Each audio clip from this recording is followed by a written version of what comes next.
Todos guardamos un recuerdo de la infancia que no podemos explicar. Hoy vamos a revivir esas memorias que nos quitaron el sueño. Bienvenidos a Roa Reddick. ¿Cuál fue tu experiencia más espeluznante cuando eras niño? Tenía unos 7 años y compartía cuarto con mi hermano, que tenía 13. Yo siempre le tuve miedo a la oscuridad y a veces me despertaba por la noche gritándole a mi mamá para que encendiera la luz del pasillo.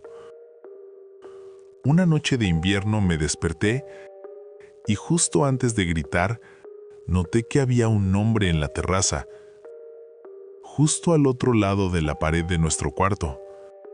Me quedé helado. Intenté gritar, pero solo me salió un chillido agudo y me puse a llorar. Después de lo que parecieron horas, mi papá entró a ver qué pasaba.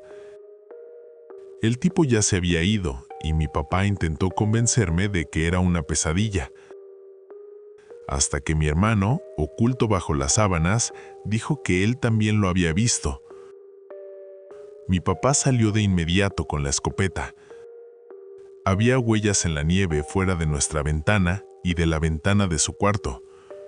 Tardé mucho tiempo en recuperarme de eso. Yo era pequeño, tendría entre 5 y 7 años. Estaba durmiendo en medio de mis padres por alguna razón y me desperté. Recuerdo que el reloj marcaba las 4 de la mañana. Había algo parado junto a la ventana mirando hacia el jardín. Parecía un hombre de casi 2 metros de altura con una bata de lana marrón. Me senté en la cama y la cosa se volteó a mirarme. Tenía la piel blanca y pálida, con arrugas muy marcadas y facciones que parecían derretirse hasta terminar en una barbilla puntiaguda. Era como la máscara de Scream, pero con los rasgos de un ser vivo. Tenía la boca y los ojos muy abiertos, como si estuviera asustado. Se quedó mirándome mientras se alejaba de la ventana, cruzaba frente a la cama y salía del cuarto. En el segundo en que cruzó el umbral, las luces se encendieron solas y mis padres se incorporaron de golpe, respirando agitados como si ambos acabaran de despertar de la misma pesadilla. Cuando era niño, la casa de mis abuelos siempre me causaba inquietud. Le tenía pánico al sótano y el resto de la casa se sentía extraño. Una vez, a los 10 años, mi mamá y yo dormíamos en la cama de mi abuelo.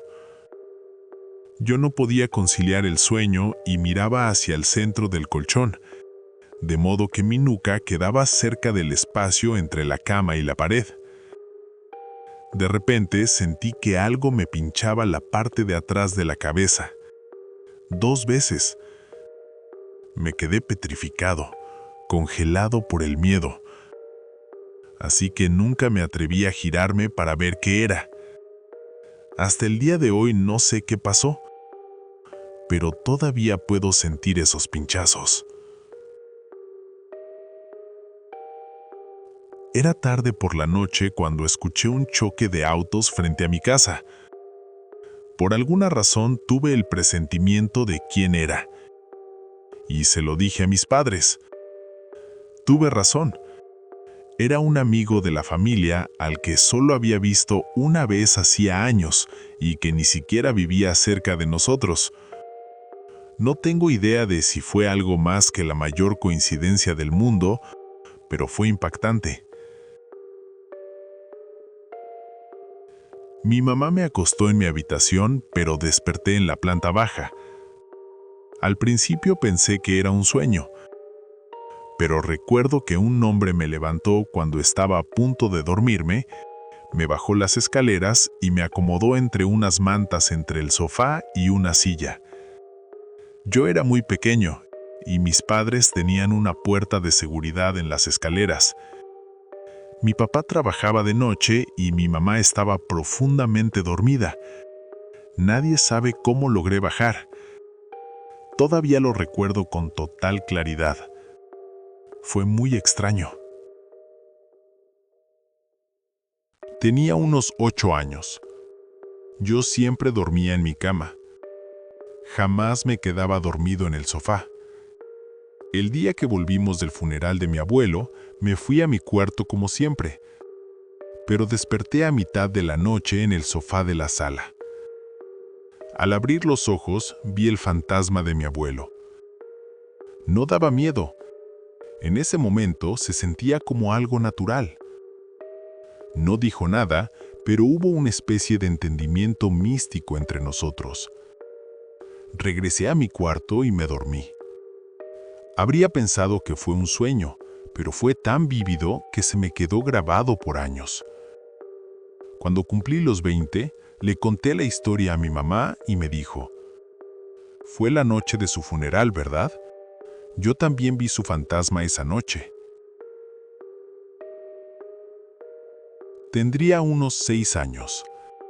Estábamos en un cementerio viejo y mi mamá intentaba localizar la tumba de un familiar, pero no recordaba dónde estaba la lápida.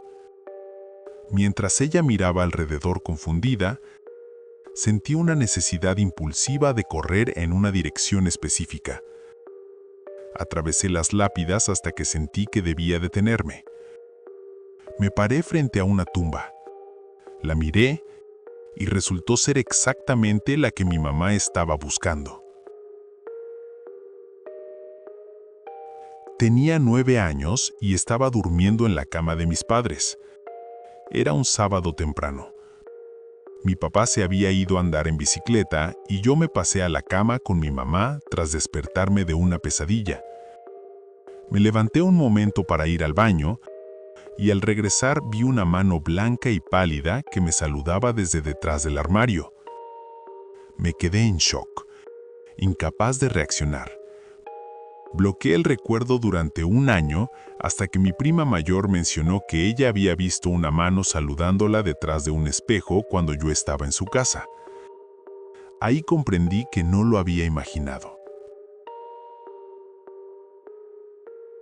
Cuando tenía unos 4 años, me levantaba todas las noches a las 3 a.m. de forma aleatoria.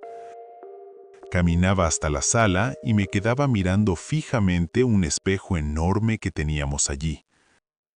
Lo curioso es que siempre he tenido un miedo irracional a la oscuridad, por lo que no entiendo cómo podía ir allí sin dudarlo, y quedarme minutos observando mi reflejo en las sombras. Me pregunto qué era lo que realmente veía. Mi familia es de una zona muy rural de Tennessee y tenemos una casa ancestral llamada la Casa Turley. Dicen que fue un hospital durante la Guerra Civil. Es antigua y espeluznante. También hay una leyenda familiar sobre un espíritu que nos acecha llamado Ojos de Lana. Es tan común que si algo raro pasa, simplemente decimos: Ojos de Lana está molesto de nuevo. Una de mis experiencias allí fue con el rosal. Eran 2 arbustos pequeños en la esquina de la casa. Pero tengo recuerdos claros de jugar cerca de ellos y perderme por completo, corriendo en círculos durante horas, como si estuviera en un laberinto infinito.